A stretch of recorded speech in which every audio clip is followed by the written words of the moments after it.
नमस्कार एवरीवन।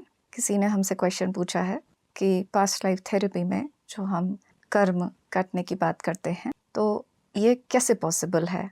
इन्होंने ऐसा भी लिखा है कि जो कर्म किया है उसका फल तो भोगना ही पड़ेगा, उसे सहन करने की शक्ति कम ज़्यादा हो सकती है। और अगर हम ऐसा कह रहे हैं कि हमने कर्म कटवाए हैं या पास्ट लाइफ थेरेपी में हम कर्मों को सेटल करा देते हैं, तो ये तो ऐसा हो गया जैसे पाप कर लो और गंगा में नहा लो, पाप धुल जाएंगे। देखिए, कुछ बातें हैं जिनकी क्लैरिटी होना बड़ा ज़रूरी है। सिर्फ एक तो कॉर्ड कट करने से कर्म रिजॉल्व नहीं होते हैं। हर कर्म का कुछ ना कुछ परसेंटेज भोगना ही पड़ता है। ये परसेंटेज उस कर्म के हिसाब से होता है। कुछ अवधि तक वो कर्म का फल भोगना ही पड़ेगा। उससे पहले तो आपको रास्ते ही नहीं मिलेंगे उसको रिजॉल्व करने के लिए। सही जगह पहुंच ही नहीं पाओगे, इधर उधर भटकते रहोगे। लेकिन उस परसेंटेज को भोगने के बाद आपके मास्टर गाइड्स, स्पिरिचुअल गाइड्स आपसे कनेक्ट करने लग जाते हैं और इंट्यूशन के थ्रू आपको मैसेज देते हैं।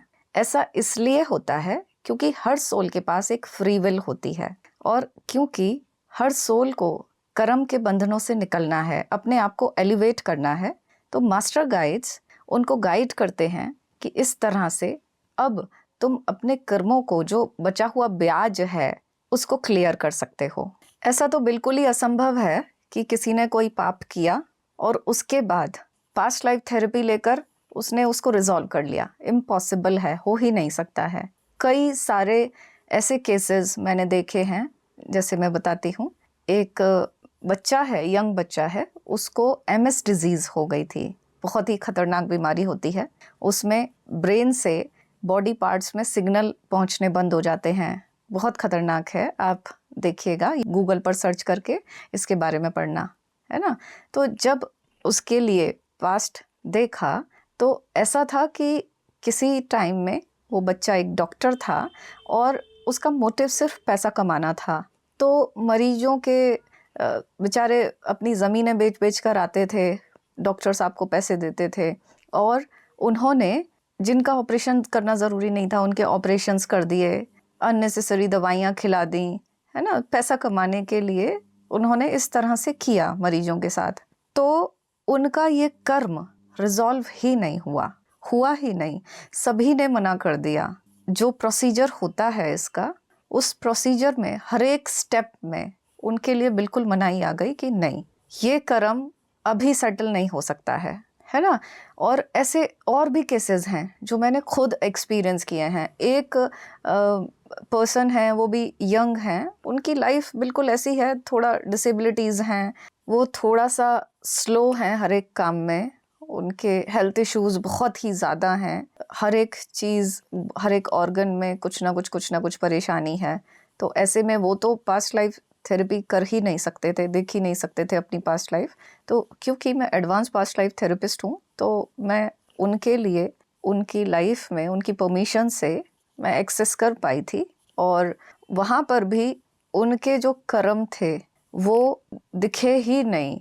बहुत कोशिशें करके कुछ दिखाई दिया, थोड़ा सा कोशिश, ग्लिम्स दिखाई दिए कोशिश करके, लेकिन वो भी एकदम से गायब हो गए। वो चीज़ें जब बात की तो उन्होंने मना कर दिया कि नहीं, ये कर्म ऐसा नहीं है जो रिजॉल्व हो, अभी उनका रिजॉल्व नहीं होना दिया।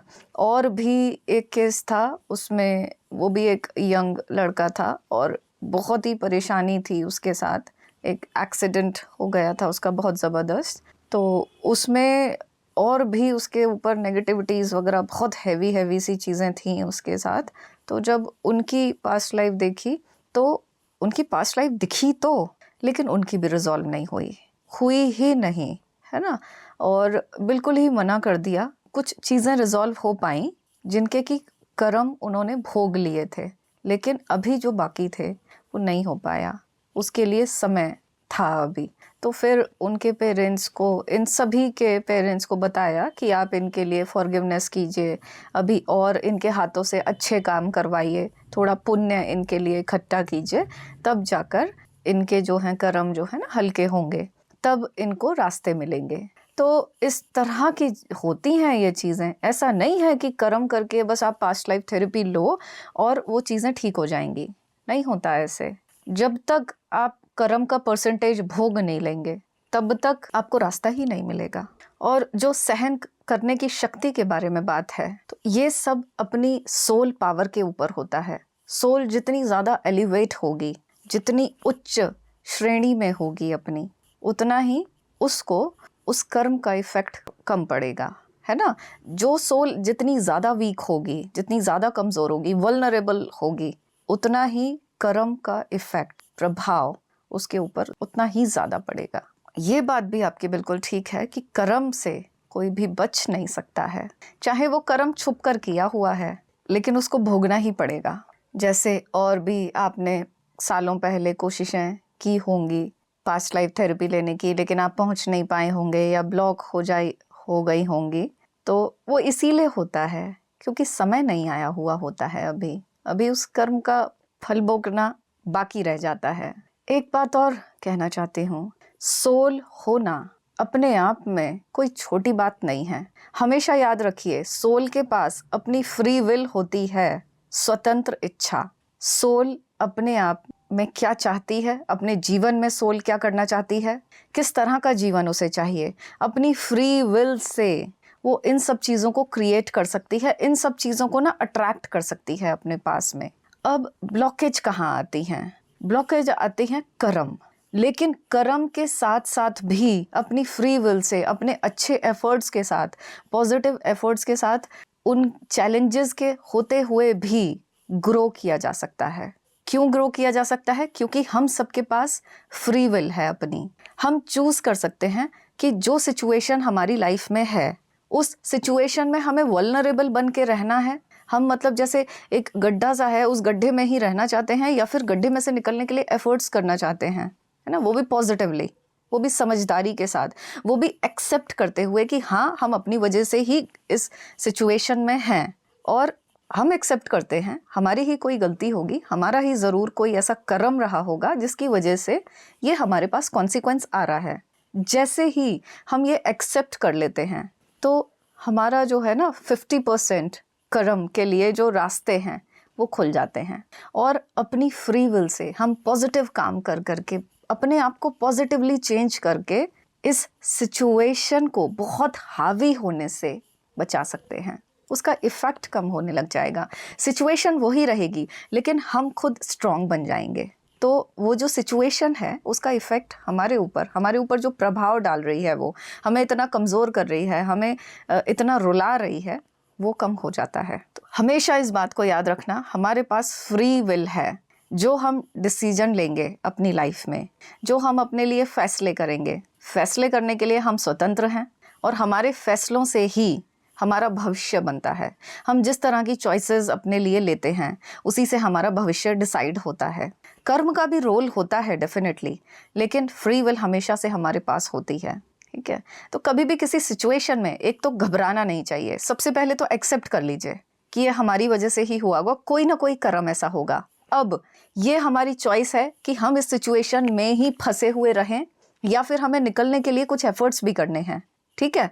तो हमेशा अप्रोच ये होनी चाहिए कि सिचुएशन आई, कोई समस्या आई, अब ठीक है, आ गई, इससे निकलना कैसे है, और इससे निकलने के लिए हम क्या क्या क्या क्या तरीके कर सकते हैं, क्या क्या चेंजेस हमें करने हैं अपने अंदर, अपने अराउंड, क्या क्या चेंजेस करने हैं, किस तरह की अप्रोच हमें लेनी है, वो सब तुरंत सोचना चाहिए। बजाय सिचुएशन के ऊपर रोने के अलावा हमें ये करना चाहिए, ठीक है।